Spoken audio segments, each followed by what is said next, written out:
50 ಕೋಟಿ ಕೊಟ್ಬಿಟ್ಟು ವಿಶ್ವದಲ್ಲಿ ದುಬಾರಿ ಶ್ವಾನ ಖರೀದಿ ಮಾಡಿದ್ದೀನಿ ಅಂತ ಒಬ್ಬ ಹೇಳ್ಕೊಂಡು ಫುಲ್ ಪುಂಗಿಬಿಟ್ನಂತೆ ರೈಲು. ಕಂಡು ಕಡೆಯೆಲ್ಲ ಫ್ಲೂಟ್ ಓದಿದಾನವನು. ನಂಬೋರಿದ್ರಲ್ಲ ನಮ್ಮ ದೇಶದಲ್ಲ, ನಮ್ಮ ದೇಶದಲ್ಲಿ ಇಂಥದ್ನೇ ಅಲ್ವಾ ಚುಚ್ಕೊಂಡು ಚುಚ್ಕೊಂಡು ಚುಚ್ಕೊಂಡು ನೋಡಬೇಕು. ಇವನೇನು ಬೈತಾವನೋ ಇಲ್ಲ ನಮಸ್ಕಾರ ಮಾಡ್ತಾವನೋ. ರೀಲ್ಸ್ ರೀಲ್ಸ್ ತಿನ್ನಕ್ಕೆ ದುಡಿಯಕ್ಕೆ ಯೋಗ್ಯತೆ ಇಲ್ಲದೆ ಅವಕ್ಕೆಲ್ಲ ರೀಲ್ಸ್ ಅಂತೆ. ರೀಲ್ಸ್ ಇನ್ಸಲ್ಟ್ ಮಾಡ್ತಾ ಇದೀಯ ನೀನು. ನೆಟ್ಗೆ ಆಯ್ತಾ, ಇರಲಿ, ಅವನು ಏನಾರು ಮಾಡ್ಕೊಂಡೋಗ್ಲಿ. ಇವನು ಎಲ್ಲ ಬುಟ ರೈಲನ್ನು ಚೆನ್ನಾಗಿ. ಇಡೀನವರು ಮಾತ್ರ ಸೂಪರ್ ಇಂಟೆಲಿಜೆಂಟ್. ಇವರು ನೋಡಿದ್ರೆ ಅದನ್ನು ನೋಡ್ಬಿಟ್ಟು ಅಲ್ಲಲ್ಲೇ 50 ಕೋಟಿಗೂ ನಾಯಿ ಇದೆಯಾ ಇರ್ಬೋದು, ತಗೊಂಡಿದ್ದೀನಿ ಅಂತಾನಲ್ಲ ಇವನು. ಹೆಂಗ್ ತಗೊಂಡ? ಫಂಡ್ಸ್ ಎಲ್ಲಿಂದ ಬಂತಿದ್ದಕ್ಕೆ?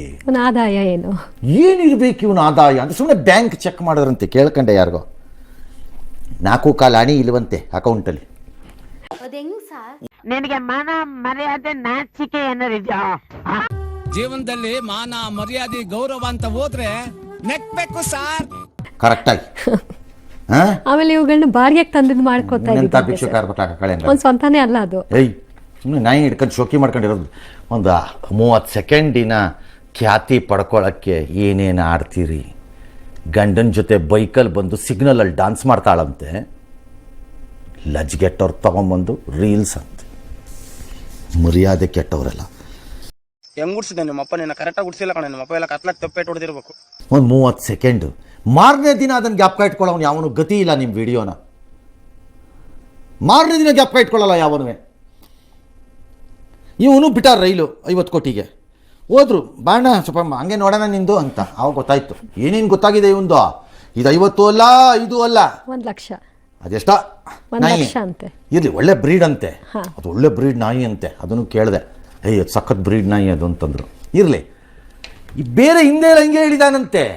ಅದೆಲ್ಲ ಚೆಕ್ ಮಾಡಿದ್ರೆ ಯಾರ್ಯಾರೋ ಓನರ್ ತಗೊಂಬಂದು ನಿಂಗೆ ಫೋಟೋ ತೆಗಿಸ್ಬಿಟ್ಟು ಖರೀದಿ ಮಾಡಿದ್ದೀನಿ 6 ಕೋಟಿ, ಖರೀದಿ ಮಾಡಿದ್ದೀನಿ 4 ಕೋಟಿ ಅಂತ ರೈಲ್ ಬಿಟ್ಟ ಅಂತೇನು. ಓನರೇ ಬೇರೆಯವರು. ಓನರ್ ಯಾರೋ ಅಂತೆ. ಯಾವ ಲೆವೆಲಲ್ಲಿ ಇದೆಯಾ ನೋಡ್ಕೋ. ಇವ್ರ ಜನ್ಮಕ್ ಬೆಂಕಿ ಹಾಕ. ನಮ್ ದೇಶದಲ್ಲಿ ಇಂಥ ಬಣ್ಣನ ಮಕ್ಳೇ ಜಾಸ್ತಿ ಆಗ್ಬಿಟ್ರಲ್ಲ. ಕರೆ ಗಲೀಜಾಗಿದೆ ನೋಡಿ. ಇಲ್ಲಿ ಒಳಗಡೆ ನೋಡಿಸ್ಬಿಡಿ. ಇವಾಗ ನೋಡಿ, ಇದು ಬರೀ ಕೈ ಅಂದ್ರೆ ಇಲ್ಲಿ ಎಕ್ವಿಪ್ಮೆಂಟ್ ಇದೆ, ಅಂದ್ರೆ ಬ್ರಷ್ ಇದೆ, ಎಲ್ಲ ಇದೆ.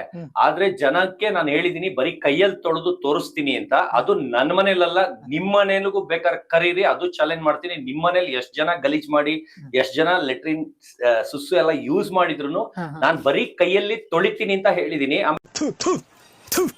ನಾನು ಕಣ್ಣೆದ್ರಿಗೆ ಶೂಟ್ ಮಾಡಿ ಸಾಯಿಸ್ಬಿಡ್ತೀನಿ. ಇರಿಟೇಷನ್ ಕಣ್ರಿ, ಕಳ್ಸಿ ಆಚೆ.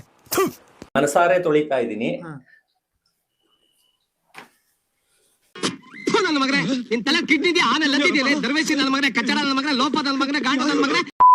ಕರ್ನಾಟಕದ ಅಮೋಘ ರಾಜಕಾರಣದ ಮಧ್ಯೆ ಒಂದೊಳ್ಳೆ ರಿಲ್ಯಾಕ್ಸೇಷನ್ ಕೊಟ್ಟೆ ಗುರು. Thank you.